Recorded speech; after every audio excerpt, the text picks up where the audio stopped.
राधे राधे, जय श्री कृष्णा। आज हम सुनेंगे आंवला नवमी के दिन सुनी जाने वाली पौराणिक कथाएं।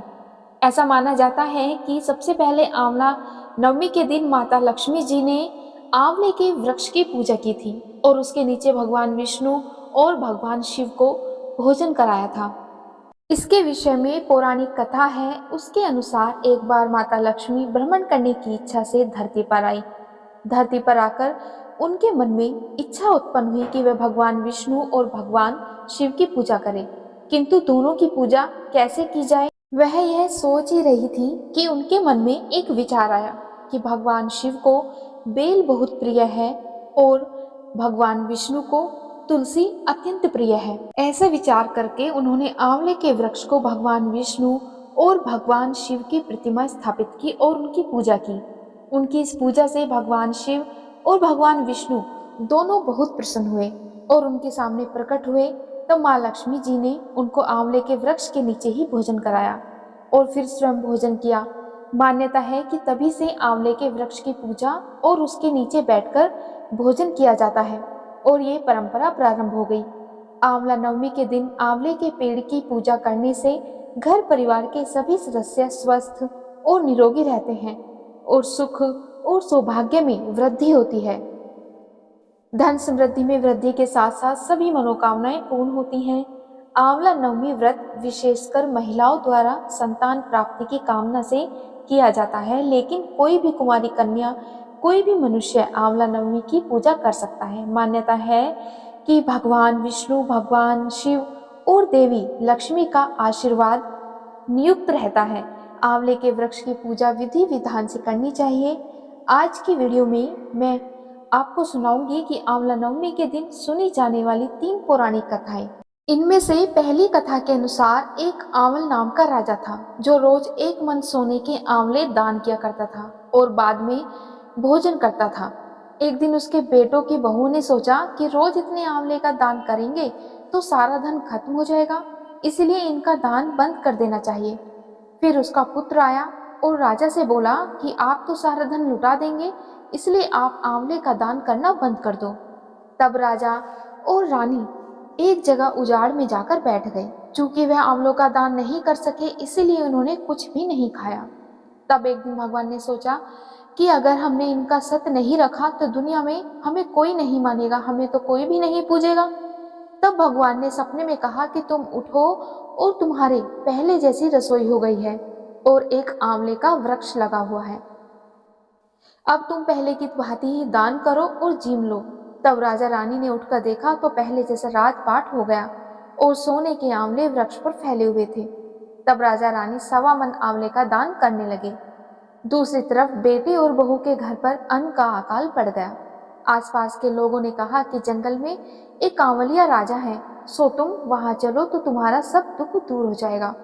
वह दोनों वहां पहुंच गए। वहां पर रानी अपने बेटे और बहू को देखकर पहचान गई और अपने पति से बोली कि इन दोनों से काम तो कम कराएंगे और मजदूरी ज्यादा देंगे। एक दिन रानी ने अपनी बहू को बुलाकर कहा कि मुझे सिर सहित नहला दो। तब उसकी बहू सिर धोने लगी तो बहू आंख में से पानी निकलकर रानी की पीठ पर पड़ गया। तब रानी बोली कि मेरी पीठ पर आंसू क्यों गिरे हैं, क्या तुम मुझे ये बताओगी?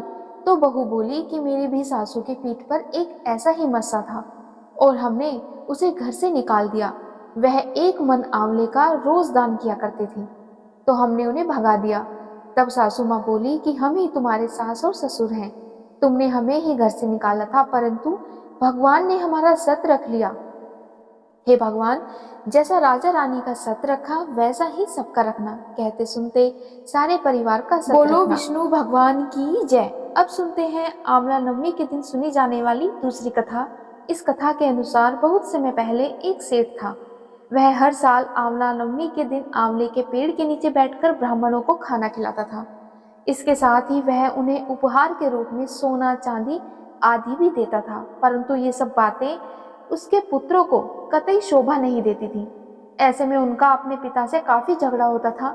इन सब बातों से तंग आकर सेठ एक दिन घर छोड़कर दूसरे गांव में जाकर बस गया। इसके साथ ही रहने के लिए एक छोटी सी दुकान भी रखी और उस दुकान के सामने आंवले का एक पेड़ लगा हुआ था। भगवान की कृपा इतनी हुई कि दुकान खूब चलने लगी। इसके साथ ही प्रत्येक वर्ष आंवला नवमी के दिन उसके शासन को तोड़े बिना विधिवत पूजा करके ब्राह्मणों को भोजन कराया। दूसरी ओर सेठ के पुत्रों का व्यवसाय पूरी तरह से ठप हो गया। ऐसे में सेठ के पुत्रों को समझ में आने लगा कि वे अपने पिता के भाग्य से ही खाते थे। अपनी गलती का एहसास होने पर वह अपने पिता के पास गए और अपनी गलती के लिए माफी मांगने लगे। फिर पिता की सलाह के बाद वे भी आंवले के पेड़ की पूजा करने लगे और दान दक्षिणा देने लगे। इस प्रभाव से सेठ के पुत्रों का घर पहले की तरह समृद्धि और सुख से भर गया और सभी मिलजुल कर एक साथ रहने लगे। बोलो विष्णु भगवान की जय। अब सुनते हैं अक्षय नवमी अथवा आंवला नवमी के दिन सुनी जाने वाली तीसरी पौराणिक कथा। ये कथा भी काफी प्रचलित है, जिसके अनुसार दक्षिण में स्थित विष्णुकाची राज्य के राजा जयसेन थे। उनके इकलौते पुत्र का नाम मुकुंद देव था। एक बार जंगल में शिकार खेलने के दौरान राजकुमार मुकुंद देव की नजर व्यापारी कनकदेव की पुत्री किशोरी पर पड़ी। मुकुंद देव उसे देखते ही उस पर मोहित हो गए और उससे विवाह की इच्छा प्रकट करने लगे। राजकुमार को किशोरी ने बताया कि उसके भाग्य में पति का सुख नहीं है और विवाह मंडप में बिजली गिरने से उसके वर की तत्काल मृत्यु हो जाएगी। इस बात को जानने के बाद भी मुकुंद देव उनसे विवाह के लिए अड़े रहे। मुकुंद देव ने अपने आराध्य देव सूर्य और किशोरी ने भगवान शंकर की आराधना की। तब भगवान शंकर ने किशोरी से भी सूर्य की आराधना करने को कहा। भगवान शंकर के कहे अनुसार किशोरी गंगा तट पर सूर्य आराधना करने लगी। तभी विलोपी नामक दैत्य किशोरी पर झपटा। ये देखकर सूर्य देव ने उसे वहीं पर भस्म कर दिया। किशोरी की आराधना से प्रसन्न होकर सूर्य देव ने किशोरी से कहा कि कार्तिक माह के शुक्ल पक्ष की नवमी को आंवले के वृक्ष के नीचे विवाह मंडप बनाकर मुकुंद देव से विवाह कर लो। जब दोनों इस प्रकार विवाह करने लगे तो अचानक से बादल घिर आए और बिजली चमकने लगी। जैसे ही आकाश में बिजली मंडप की ओर गिरने लगी, तभी आंवले के वृक्ष ने उस बिजली को रोक लिया और इसके बाद से ही आंवले के वृक्ष की पूजा की जाने लगी। तो ये थी आंवला नवमी के दिन सुनी जाने वाली 3 पौराणिक कथाएं।